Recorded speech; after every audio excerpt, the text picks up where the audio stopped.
Good morning, everybody. Welcome to Faith for Today. Hard to believe it's already July 25th. Where's the summer gone? Glad you can all join us this morning. We had advertised Warren United Methodist Church in the Hill District as the program today due to a scheduling change. We'll pick up Warren at another time. But fortunately, we have a number of outreach ministries and partners in ministry and faith that are here today to speak with us. And I think you're going to find some pretty inspiring programs and stories over the next hour. You're going to hear from 5 different groups. Okay, we're going to do for the opening hymn today, 431 in the hymnal, Let There Be Peace on Earth. Seemed to Mitchell and me to be appropriate given some of the groups we're going to hear from this morning and ministries that this would be a good one to do. And please sing loud. I'm going to sing away from the microphone so you will not hear my voice. That will cause you to be closing your ears. So I will be away from the mic. 431. Nice work.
For a moment of prayer, please. Heavenly Father, there are those in our midst who are always struggling, needing food on their table, roof over their head, an encouraging word, a friendly face, a helping hand to get through the day and to move forward. We are fortunate in our community to have organizations, individuals, and ministries that provide those things, that will provide a meal, provide a roof, provide a helping hand and an encouraging word. As we hear about some of those ministries and from some of these individuals who work with them this morning, please help us to be inspired and be blessed and thankful for those in our midst that are doing great work in your name. In your name we pray, amen. Amen. Well, we're going to have 5 presentations this morning. We have 2 guests, actually, which is very exciting, so we'll introduce those momentarily. We're going to start with Hello Neighbor and Rachel Vinciguerra, who is with us this morning, who is the National Network Coordinator for Hello Neighbor. We were introduced to Hello Neighbor through Lynn Clark, who's sitting in the back there, and who you all heard a few weeks ago talk at our Faith for Today program on July 4th. Rachel, among other things, has given us coloring books from Hello Neighbor. I think most of the people here are probably too old to color this morning, but we'll have them available, Dawn, at 10:45. We'll hand the coloring books out if need be upstairs if you'd like. But no, seriously, we've done some partnership with Hello Neighbor already. We provided them with some kits dealing with the COVID virus, some masks and some other kits. They've given us coloring books. There is something on page 2 of the materials that we handed out that I've stapled together, something with Hello Neighbor involving an upcoming activity that you'll be hearing more about that we're going to help with, a drive for some supplies and materials. Rachel has a varied background. She has done ministry in foreign countries, including Haiti. She lives in Wilkinsburg right now with your cats, correct? So you can tell us a little bit about that if you like. But just a very diverse background, and very excited to have her this morning. So we can please welcome Rachel.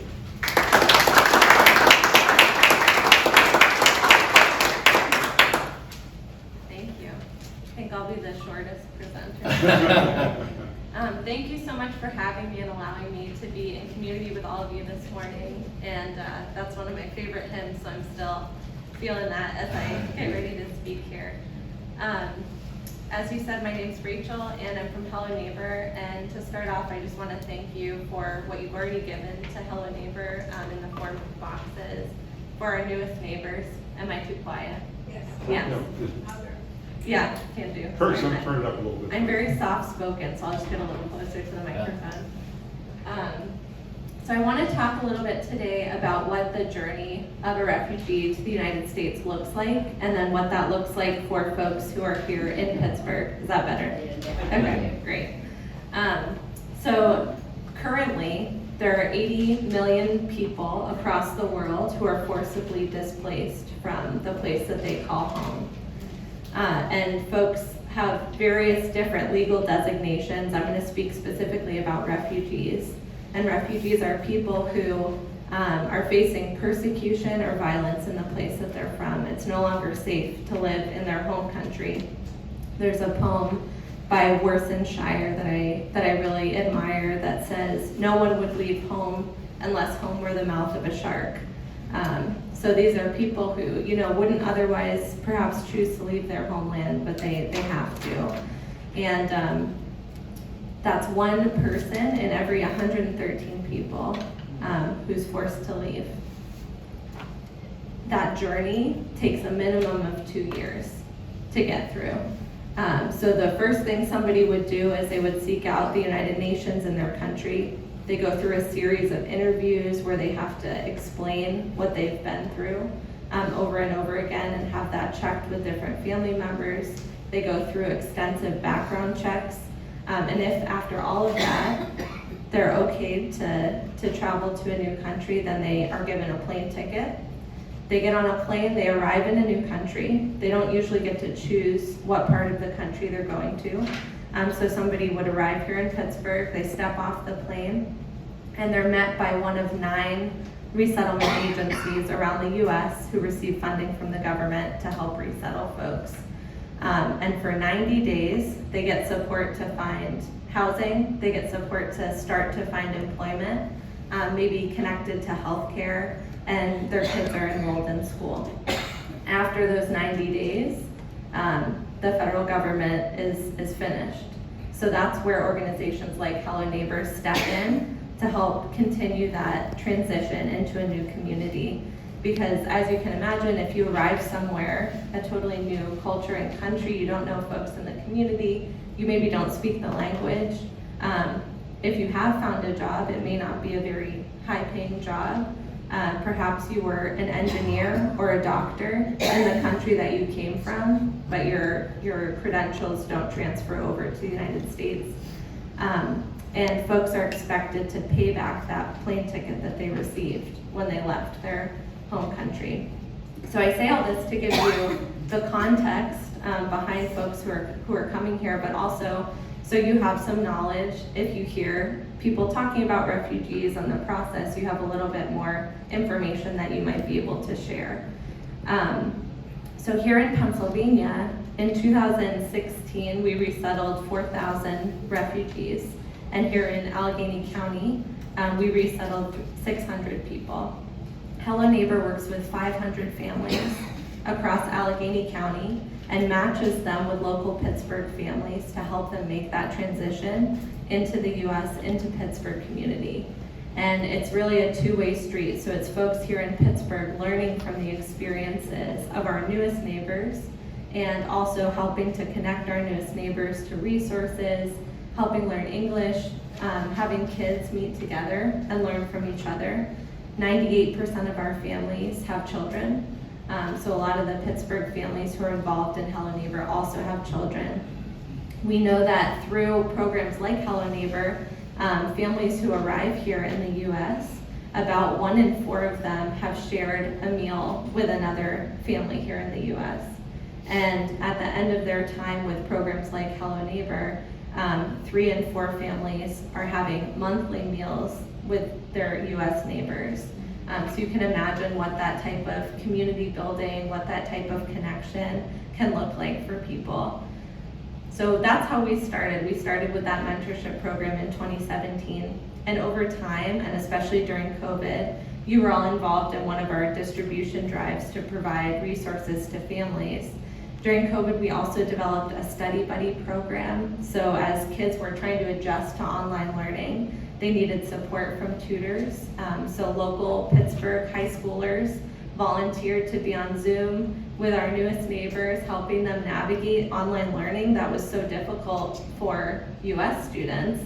Imagine if you're perhaps not familiar with the technology that they're providing. I know many of us who were born in the US were not familiar with the technology. And if you don't speak the language, like there's just all these additional challenges that folks face.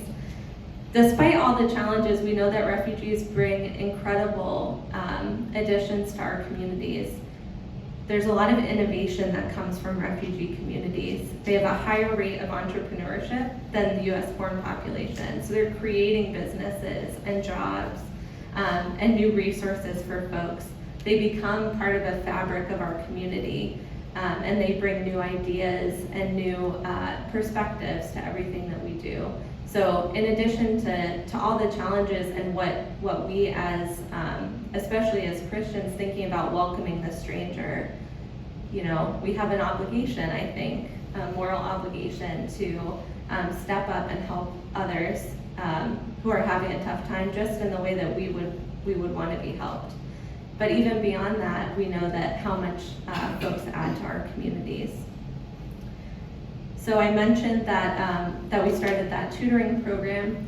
During COVID, we also started a new program for expecting refugee mothers. And that's to help them throughout the course of pregnancy through giving birth.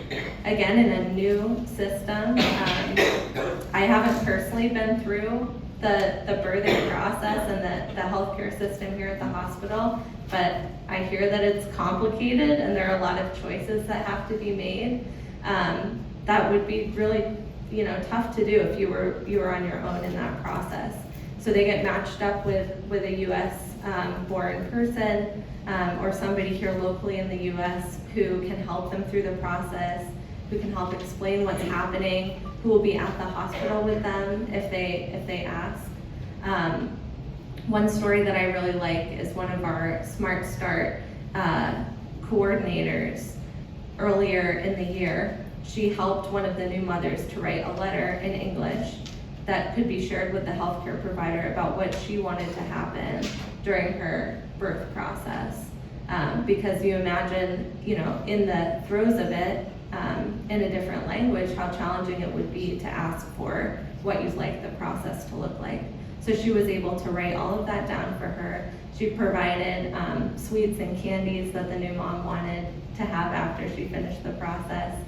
So she had a whole basket waiting for her, and she had that support for her healthcare provider. So those are just a few stories and a little bit more about what Hello Neighbor does in the community. Folks who are participants, who are volunteers with Hello Neighbor, come from 21 different zip codes. So we have volunteers from all over the city, Pittsburghers who are really stepping up to be a part of this community and a part of this process. Folks who are arriving here are most often coming from Myanmar, from Syria, from Congo. We also have folks from Afghanistan, Iraq, who are arriving in the United States and looking to find connection with their new neighbors. So that's a bit about what we do. And some of the ways that you all can help if you're interested. You can create baby boxes for new and expecting mothers. So this is all on your handout that you have there. And you can see what's included in those. So things like diapers, wipes, baby toys, nursing items. You can purchase items for moms and new babies off of their Amazon wish lists. So that allows them to determine what they would like. So we're not just providing what we think they would want, but just exactly what they've asked for in this process. You can organize a donation drive as you've done before, and you can sign up to become a mentor for a new family who's arriving here, or a tutor, or a new mom support volunteer. So especially, I think, if you've been through the process of having kids, or you have kids in your family, and you want to help out a family who's about to go through that process, that's a really big help to them. So that's Hello Neighbor. That's what we do. And I'll just say from my own experience living in Haiti, I worked with a number of students, including my partner, who were looking to come to the U.S. because they didn't feel safe going to school in their own country. They would have loved to go to school in Port-au-Prince, in the city, but they didn't feel safe. That's not a refugee process, it's an immigration process. It's a little bit different. But just seeing all of the logistics that they had to go through in Haiti and then in the US to get here, and all of the challenges that they face at school, trying to figure out the various types of paperwork that you have to complete, how to negotiate with an advisor, what classes to be in. It's just really complicated. And it's a bit more simple for immigrants than refugees. So that's what brings me to this work, and I'm really grateful for the opportunity that we have at Hello Neighbor to meet all of these newly arrived families and start to welcome them into our communities. So I'll be sticking around, and if you have questions after, feel free to ask. I manage our national program, which I didn't even talk about, so I'm happy to chat about that as well if you're interested. And thanks so much again for having me and having all of this here.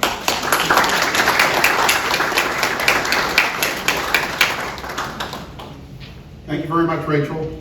I'm going to get it back up to normal height. Next, we're going to hear about the food lift. And Mr. Langston sitting here in the front row, as you know, waving his hand with his hat on. Don really was the motivation behind getting the food lift started a number of years ago, has really been the inspiration for people volunteering, has really developed a nice network of organizations that we're working with relative to the food lift. We often hear from Don or from Monica or others talking about the food lift. There's a great brochure. We don't often hear from the volunteers who are actually doing the work, and also some of the folks who are recipients of the good work being done. And we're fortunate this morning that we have James Mazzocco, who still, although still a fairly new member to our congregation, is a very active member on a number of fronts. And also Denise Helton, who is with the Beulah Baptist Church up in the Belts Hoover area of the city. Beulah has formed a relationship with us through the food lift and through Dawn, and both of them are going to speak this morning about that whole ministry and what it is like for them and what is meant for them, being on the giving end and also the receiving end. So James and Denise, you can determine who wants to speak first, but the floor is yours. Yeah.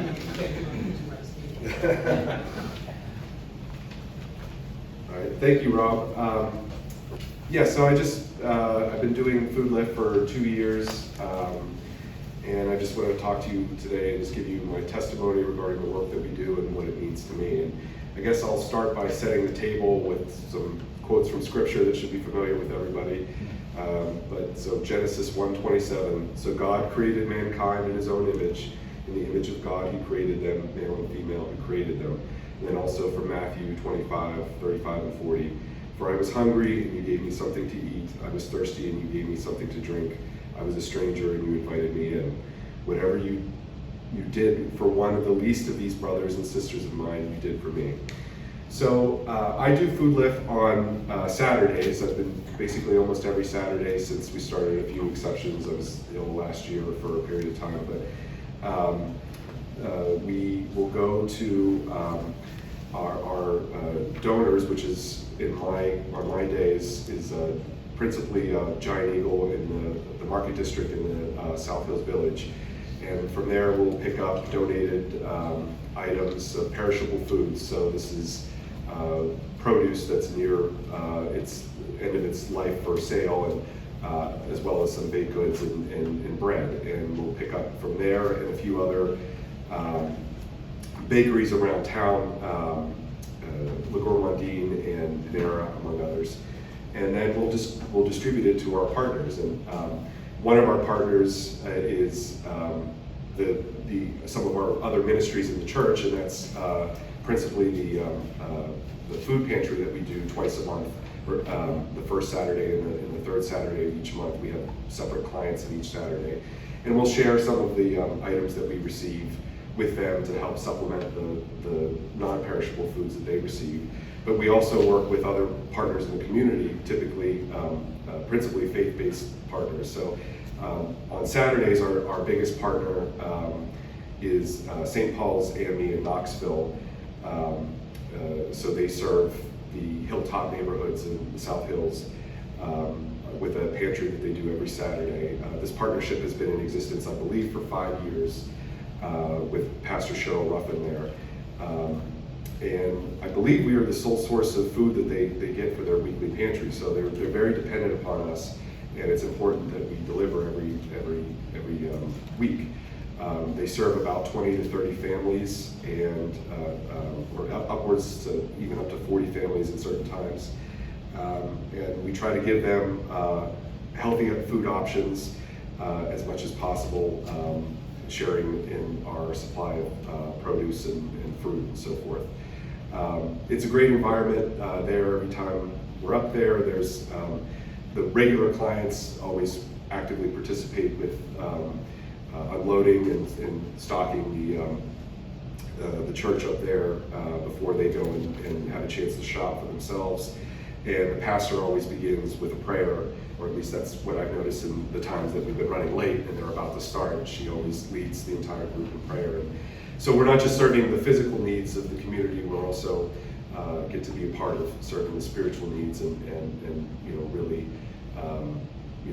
expanding and the kingdom and discipleship to those in the community. We also work with frequently with Holy Cross, which is a Lutheran church in Hazelwood. For much of the pandemic, they would be sort of like our overflow partners. They have a free store there with food distribution, along with donations of clothes and appliances that they allow the members of the community to come and take. We also work with other soup kitchens and shelters like Jubilee Kitchen in Uptown. Again, if we have a surplus of things that the other regular partners can't use in a given week, we'll deliver it to Jubilee, who will then use the food for distribution to, I think, folks who don't have the ability to cook food for themselves or anything like that. And so typically you're dealing with a lot of homeless populations. And again, other partners such as Salvation Army and other various places around the city. Just talking about our experience during COVID, obviously for a period of time, the need greatly expanded in a lot of these places. And one of the ways that we try to meet that need is by expanding our outreach to some of our food pantry clients in that part of the ministry of the church. And so I already work with Third Saturday clients for monthly deliveries of the non-perishables. So at the behest of Dawn, we reached out to them, and we initially got from the Third Saturday clients 4 families who decided they wanted the supplemental perishable food deliveries on a weekly basis. And so for the better part of over a year, I every week would deliver some of our food pantry or food lift items to those folks as well. And that's now down to about 2 families, and their needs are only such that they only need every other week. But again, we have that personal connection with them that we've developed with these weekly encounters. So it's not just a matter of giving people meeting a need, but also meeting a spiritual need and being witness to them as well. So I would say, why do I do this, and what does it mean to me, and what is the overall impact? Well, we're Methodists, so I'll quote John Wesley here. This just kind of really stood out to me. A poor wretch cries to me for alms. I look and see him covered with dirt and rags, but through these I see one that has an immortal spirit, made to know and love and dwell with God to eternity. I honor him for his Creator's sake. I see through all these rags that he is purpled over with the blood of Christ. I love him for the sake of his Redeemer. Also from John Wesley, one of the principal rules of religion is to lose no occasion of serving God. And since he is invisible to our eyes, we are to service him in our neighbor, which he receives as if done to himself in person, standing visibly before us. So this is what I have in mind for me personally when I'm doing this. It's, to me, an extension of worship. It's part of the process of sanctification. We're out here serving in God's kingdom. We're attempting to be salt and light. We're called specifically, of course, to care for the poor. We're called to glorify God and called to create disciples and evangelize. And I think that we accomplish all of this through the work that we do with the Food Lift, in addition to meeting the needs, the basic needs of the community. And this is, again, in our Methodist tradition. These are part of the acts of mercy that are part of the ongoing process of sanctification as we seek to grow closer to God. But ultimately, this is about serving God, and we do that by serving others. And Don asked that I share an anecdote here that I had shared earlier back in December with him, and I'll just read it verbatim here. Again, we've been working with these food pantry clients that we've been servicing weekly, and at that point it had been since April, and this was now around Christmas that I've been doing this for this period of time. And most weeks it's just a matter of putting the food on the door and knocking on the door, and I wouldn't necessarily even see everybody, but right before Christmas, most of the folks were out to greet me and to say thank you and to share a kind word, and that really got me choked up, just kind of bringing home the work that we do and what it means to people. And it made me think of all the things that I knew about these particular people, and that they all experience some degree of personal or economic hardship. They all are they're of different races and backgrounds, but they all have some hardship in their lives. They have medical disabilities very often. Some have lost work due to the pandemic. Several have lost children or grandchildren to problems such as addiction or suicide. One woman even lost an infant granddaughter this past year. However, when I look at them, and I hope when they look at me, we know that we are more than just members of any particular social group or class, that we are more than just members of any particular race or ethnicity. We are more than the sum of the illness, grief, or injustice that befall us. We are all human souls who bear the image of God, deserving of dignity and love. And so are all of you, and so am I. And I think the more that we remember that and live that in our lives, the better everything will be. All right, thank you very much.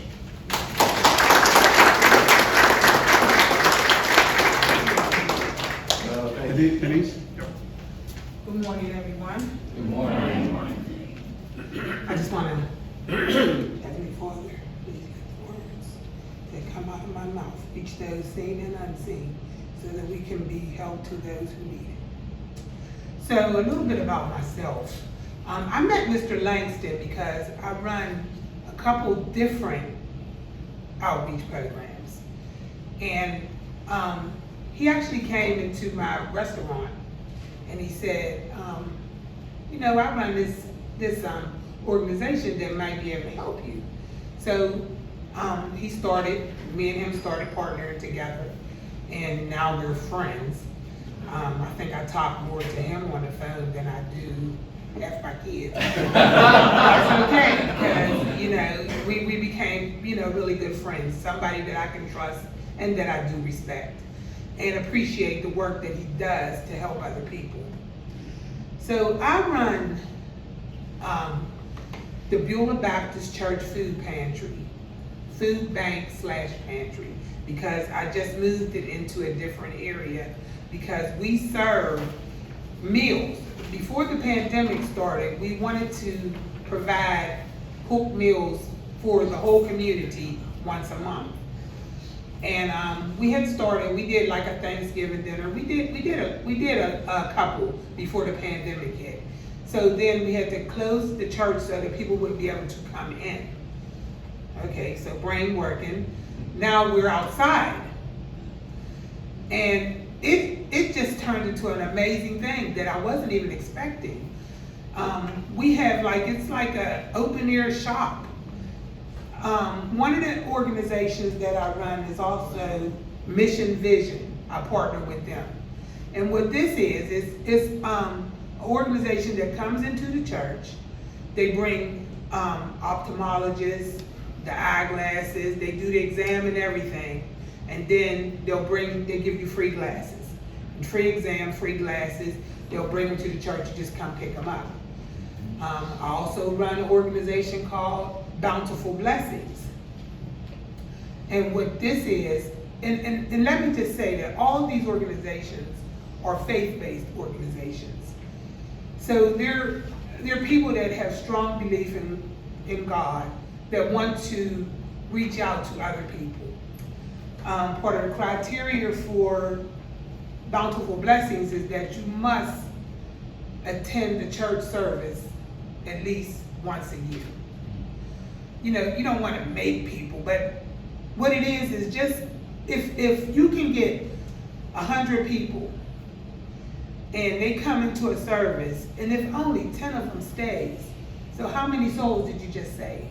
Because with them come their family, their children, their friends, and it just grows like that. So that's part of the stipulation.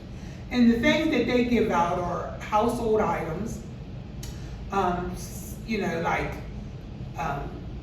garbage bags, toilet paper, paper towels, soap, deodorant. I mean, it's an endless amount of stuff, and it's free. And all you have to do is, just join a church service. And it doesn't necessarily have to be a church service. It can be Overcomers Outreach.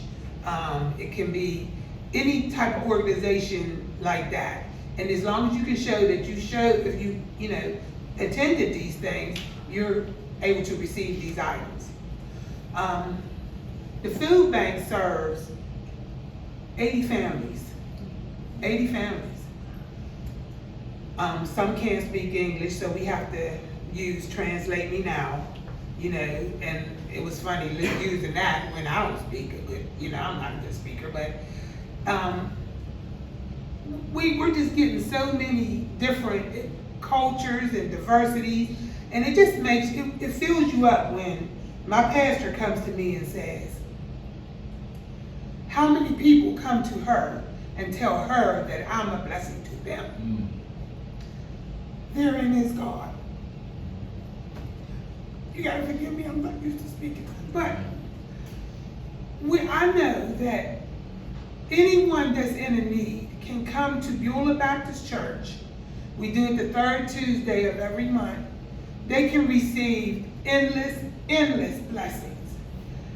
And once it's over, I can call Mr. Langston, and Mr. Langston can come and get whatever we have. And then some of the stuff is really great stuff. It's not nothing that you wouldn't want to give, but he'll come and get it. I mean, it sometimes we're here till like 7, 8 o'clock in the evening, and he'll come and get it so that it can bless somebody else further. And to me, that's what Christian ministry is all about.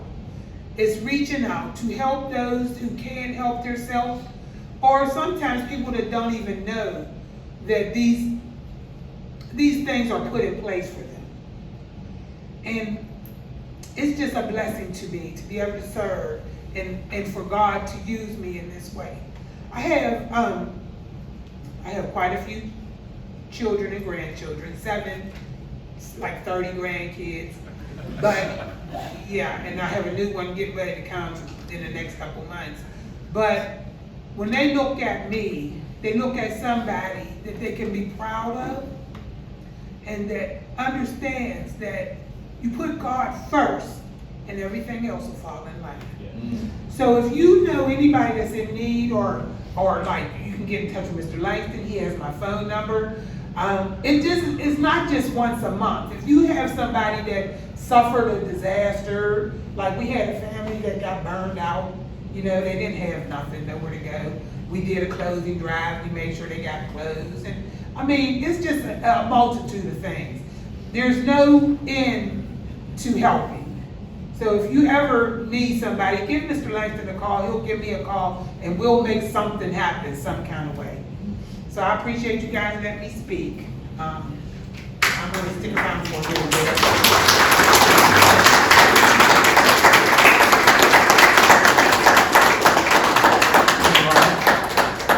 Two things. Yes, go ahead, Don. First of all, Denise's husband Cletus just became a deacon, and I was at the service that lasted 3.5 hours. That was tremendous. You said it went like it was 10 minutes. No, where he had asked questions from the Bible. Yeah. You know, he was interrogated on what he knew, because he was a Sunday school teacher.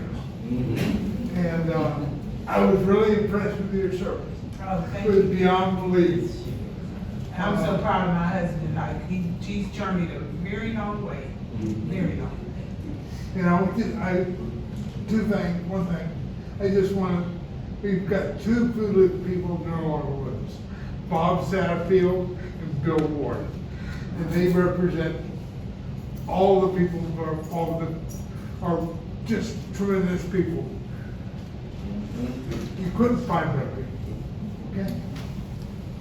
Thank you, James, and thank you, Denise. We've obviously heard a lot about this ministry. Some of us are involved directly, but the testimonial of why you're involved, James, and then Denise explaining what's happening on the other side, what many of us don't see but now know much more about with the lives being touched. So thank you very much for sharing. Next, we're going to hear from Family Promise, Mike Narrigan. In the handouts that I gave, it's pages 3 and 4, tells a little bit about that. You know that Mike has been long time shepherd of this ministry through our church, back when it was IHN, Interfaith Hospitality Network, did I remember correctly? Yeah, it changed. But Mike has been steering it for many years. There have been some changes going on. So Mike is here to talk about it, what's currently happening, and what the path looks like going forward for Family Promise. Good morning. Morning. It's good to see you all today. And thank you everybody for sharing what you've shared. It's been fantastic. And you're going to hear Don Langston's name yet again. So we know Mount Lebanon's commitment to serving those in need runs deep. As Don Langston consistently reminds us, we need to do the most for those least able to help themselves. And that certainly extends to Family Promise. For more than a decade, and I believe it's 13 years to be quite frank, Mount Lebanon United Methodist Church, in partnership with the Unitarian Universalist Church just down the road, has opened its doors to provide sanctuary, shelter, food, and fellowship to homeless families, to families that are unhoused. We have done so as part of a broader regional network of churches aligned with the Family Promise Agency. In this arrangement, Mount Lebanon United Methodist Church has assumed responsibility for hosting guests on Sunday, Monday, Friday, and Saturday of one week, while our Unitarian partners have taken the mantle on Tuesday, Wednesdays, and Thursdays. This program is designed to provide a measure of stability for families who otherwise find much to be unstable in their lives. Participation in the Family Promise program allows families to shelter together, ensures that children continue to attend the school in their home districts without disruption, and provides all with access to critically important social services and job training. Hosting helps achieve these important goals in the most cost-effective and human-centered manner, and hosting represents a significant undertaking. Typically, sheltering families has involved a minimum of 8 different volunteers each day, all of whom have been organized by members of a committee of parishioners, formerly known as the Church and Society team. Those who worship alongside of you have converted Sunday school rooms into bedrooms, driven our guests to the Family Promise house in Crafton, and then picked them up in the afternoon. They have prepared and served meals. They have acted as evening hosts, providing homework assistance and otherwise helping weary parents tend to their children. They have slept overnight. They have shopped for food, cleaning products, diapers, and other necessities. They have laundered dirty items and dirty linens after the hosting week has ended. In fact, one of the partnerships that James could have mentioned as well is that we're often the beneficiaries of Food Lift as well. I've had the pleasure and honor of serving as our coordinator for this mission. And my central tasks have involved making sure we have filled all volunteer slots, acting as a liaison between Family Promise and Mount Lebanon United Methodist Church, communicating with our Unitarian partners, and coming out of the proverbial bullpen when the occasional volunteer falls ill or fails to show. This has been a profoundly moving experience. The opportunity to serve in this capacity has forced me to remember that faith is a verb, a concept of action. I witnessed firsthand the benefit to both families and volunteers as moments of fellowship have allowed relational bonds to form. And in a world too often torn by vitriol, as Christian love, genuine love, in the agape sense of the word, created connections across our differences.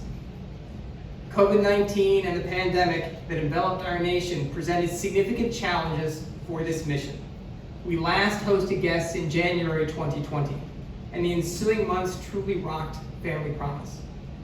During the pandemic, Family Promise shifted its focus from taking in new families to maintaining those it had already served, providing access to job training and, when possible, to funds needed to pay rent and utility bills. Generous donations by Mount Lebanon parishioners over the years gave us the resources to help at this vital juncture. Your generous donations transferred from Mount Lebanon United Methodist Church to Family Promise have made it possible for our families to pay down utility bills and to keep rental payments current, thus minimizing the risks of shutoff and evictions. And if you saw the banner headline in today's Post, I don't know how many people actually still get a newspaper any longer, but the banner headline above the fold foretells of an eviction crisis as the CDC moratorium on evictions is about to elapse. And so I feel like our work in this position and in this moment is even more important. As we've all started to emerge from this blip in time, Family Promise has worked diligently. There have been several changes that loom. First, another name. Family Promise, as of July 20th, which is just earlier this week, will now be known as Family Promise of Greater Pittsburgh, or FPGP. I'm not sure that actually rolls off the tongue, to be honest. But second, Family Promise of Greater Pittsburgh has reconfigured its board of directors, and in the process has decided to affiliate with a new organization called Bridge of Hope. The partnership of Family Promise of Greater Pittsburgh and Bridge of Hope creates an opportunity to offer wraparound services to families who have found housing, extending the Family Promise mission to caring and sustaining those who have already found a place to live by helping them maintain the housing and also maintain their employment. You're good. Rob put me on a leash. I'm trying to be good. How do we fit into this exciting moment? I knew you'd ask. We can volunteer in several ways. The commitment to the Bridge of Hope, I keep messing that up, I apologize, to the Bridge of Hope will offer new and different types of volunteer activities, which I cannot outline because I don't know exactly what they are. But they are looking for people who will stand alongside, that is their phrase, stand alongside our families in need, acting as community mentors of sorts. So more details on what that actually means in practice, but that's going to be a new volunteer opportunity that looms in the future. But more locally, Family Promise of Greater Pittsburgh has announced that it intends to resume taking in and placing families in January 2022.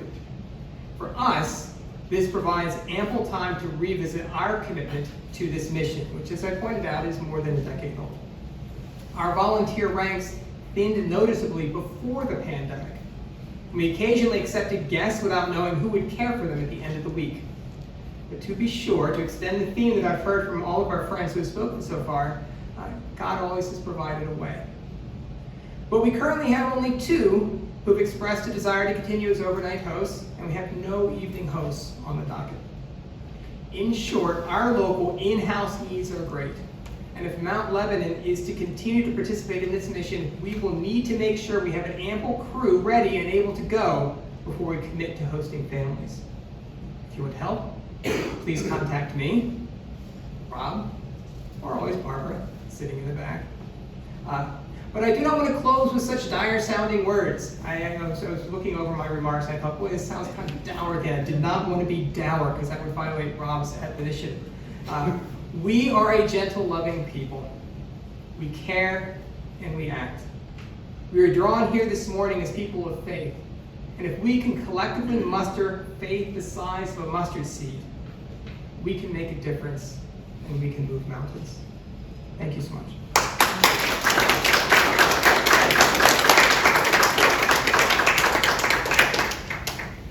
Thank you very much, Mike, and I think you could hear from the passion in Mike's remarks. It would have been very easy the past year to 15 months as the organization was reconfiguring. We couldn't do some of the things we've been doing. For somebody such as Mike to kind of drift into the woodwork and say, I've done my part, my time has passed. But as you heard again from him, he's anything but that. And hopefully our church has a long way to go moving forward to help this ministry as it reconfigures and moves forward. Next, we're going to have our friend Francie Robb come up to talk about Daily Bread. And this is on pages 5 and 6 of your handout.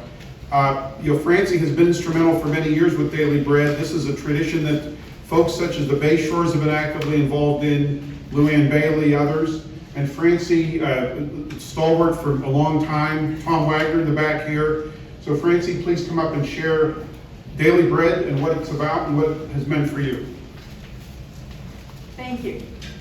As Rob was suggesting, Daily Bread is one of the older ongoing ministries. It's old enough that we don't really know how old we've been involved. The best we can figure out is over 30 years, maybe approaching 40.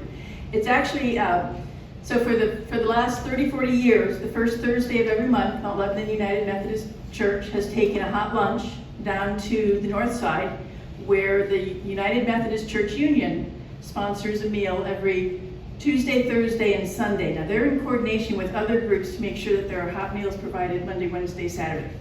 But we are the first Thursday of the month, and we have been that. When COVID-19 hit, we had to pivot like everybody else, and there was a lot of flurries of emails figuring out.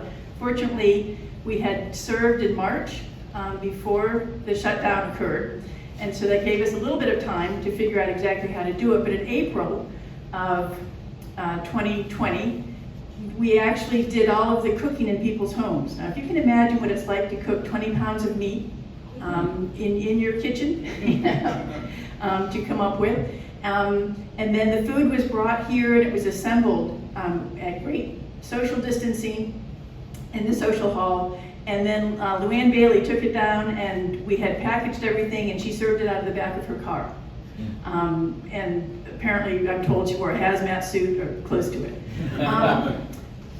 But it's with COVID-19, it's been interesting to watch the fluidity of the program, and I do believe it's one of the reasons why we've been able to continue doing this for quite so long, is because we can be flexible. Our end goal is to make a meal, a nutritious hot meal, but we have variations of how to do that, and that's some of what we've been doing. We've been changing our menu around, sometimes to take advantage of the food that Food Lift has, sometimes to try to make it easier to serve for us going in from there. Perhaps one of the biggest changes is before the pandemic, after we would prep the food on Wednesdays, and then on Thursday, 8 to 10 of us would take it down and serve it. And that was a nice social community going on. With the pandemic, we're still only taking 2 to 3 people down to serve the food because at the height of the pandemic, everything was strictly on a takeout basis. So we were serving the food hot, but we were putting it in styrofoam containers and handing it to individuals who then were being forced to take it out of the building to eat. Now, it changes each month. For a while, there were chairs set up, and so people were allowed to sit in the chairs. The last 2 months, we've actually had tables up again, so people are allowed to eat there as well. A lot of people are choosing to do that, so we're not being mobbed, which I appreciate.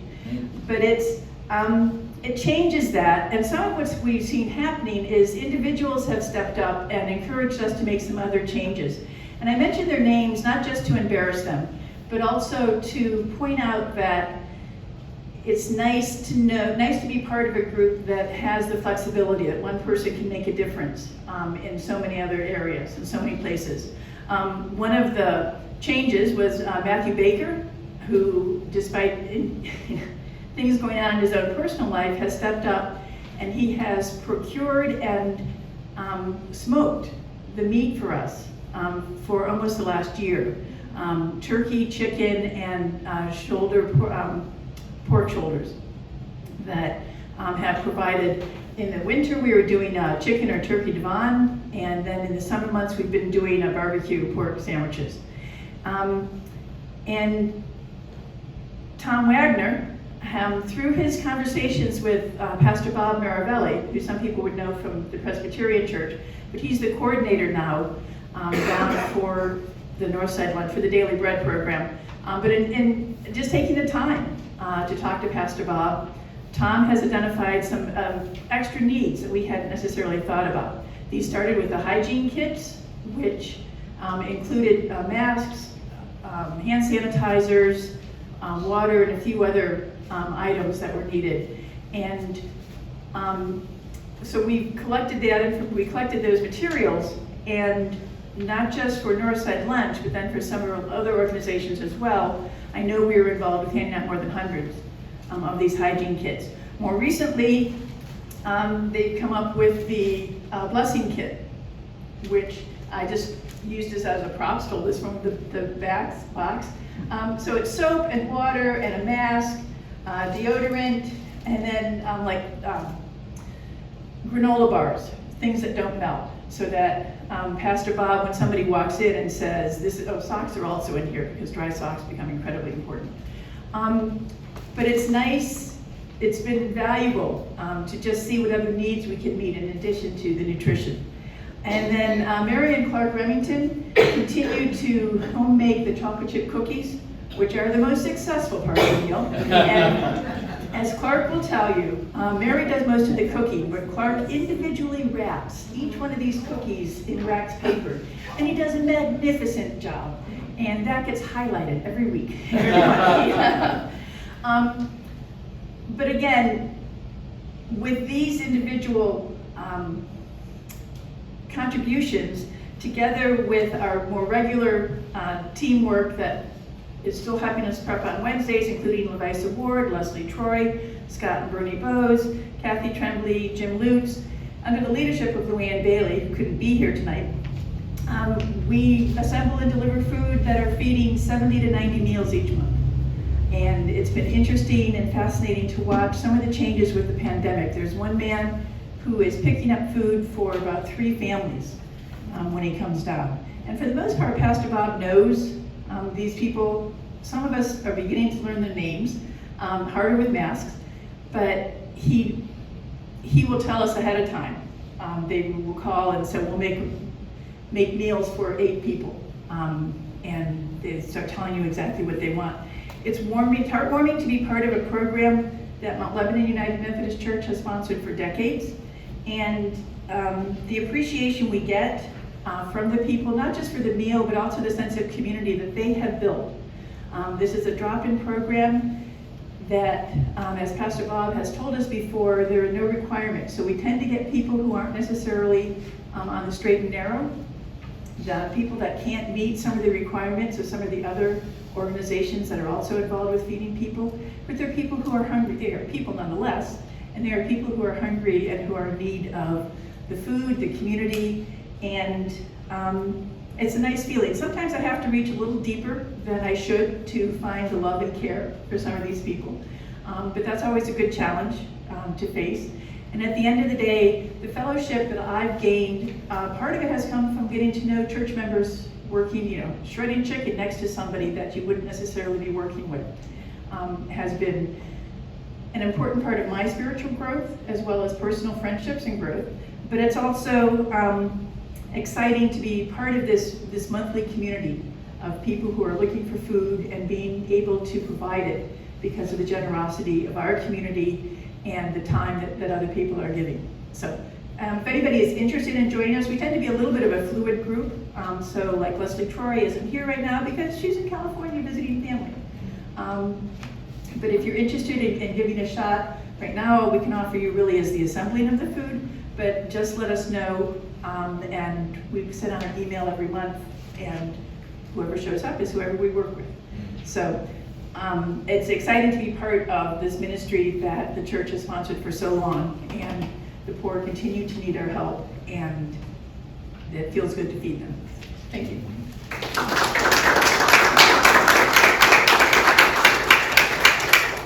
Thank you very much, Francie. And again, we've had many members of our church participating in this program for decades. It's just been very continuation. And one of these Thursdays, I'm going to come up here and get my hands dirty too.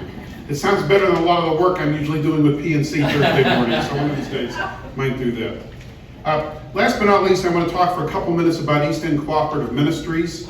That is pages 7 and 8 in your handout. The organization has been around for 50 years. We have been involved again in a meal providing program for them for a long time. Some of you know Betsy Rayner. She and her husband Ben have been doing it for over 30 years themselves. The Kerygma class has been very much a part for many years in doing meals out there. We're on a rotation where every other month we do the fourth Sunday night dinner. East End Cooperative Ministries houses about 50 folks that are going through transitions in their lives. They provide housing, provide meals, provide social services support. I'm going to take a minute and just tell you my personal story regarding East End Cooperative Ministries. I work at PNC, as many of you know, and about 8 or 9 years ago I was involved, I'm the credit officer and involved in improving loans and investments. We approved a fairly large financing for East End Cooperative Ministries to build their new facility in East Liberty. And I read about it in the package, and I kind of knew where the facility was going to be. I knew that we were involved in serving meals out there. That all sounded well and good, but I didn't really bore down too much into what the organization was really doing. About a year after that facility opened, some of the folks at the bank that were involved in that transaction agreed to go out there and serve a meal. And so I went out with them as a volunteer. There were about a dozen of us. We prepared a meal on site, served it. Again, it just seemed like a nice thing to do. But I thought to myself, this is what the Kerygma class is doing. I understand a little bit better now what's going on with that. But then just kind of in the rearview mirror again with East End. It was just another investment on our books and just another thing that I knew was helping people in the community. Didn't have that personal connection to it. About the time this was going on, my cousin Brian, who is a day younger than I am, we were both born at St. Clair Hospital within a day of each other.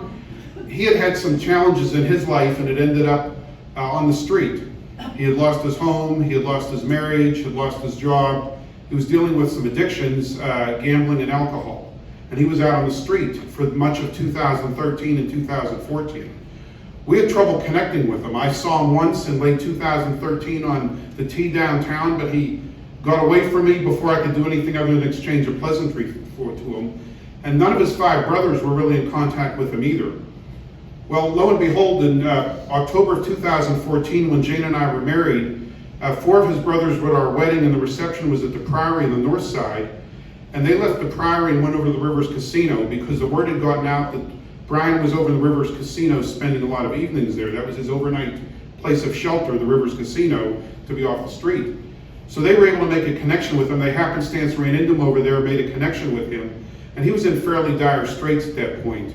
And it was not more than a month later that he reached out to one of his brothers and said, I'm not sure I can make it much longer. You're living a life on the street, spending the day at Hillman Library sleeping with students out there so he wouldn't be noticed. You're being at the Rivers Casino at night. So the brothers reached out to me as the only one that's in the Pittsburgh area and said, where could Brian maybe get involved? And I thought immediately of places like Light of Life, other shelters and organizations. And then it hit me about East End Cooperative Ministries. And I said, I wonder if they could help to Brian when we can track him down and get him involved. So we were able to get Brian into the Motel 6 at the time that was on Banksville Road. Several of us put him up for a month while we tried to find an organization and a place for him to shelter in. And I called East End, and they told me that what their services were, they'd be happy to take him, but they had a long waiting list. And I think the first thing that impressed me about East End was I told them, I tried to jump ranks more or less. I said I volunteered out there. I said that I approved the loan for your facility out there.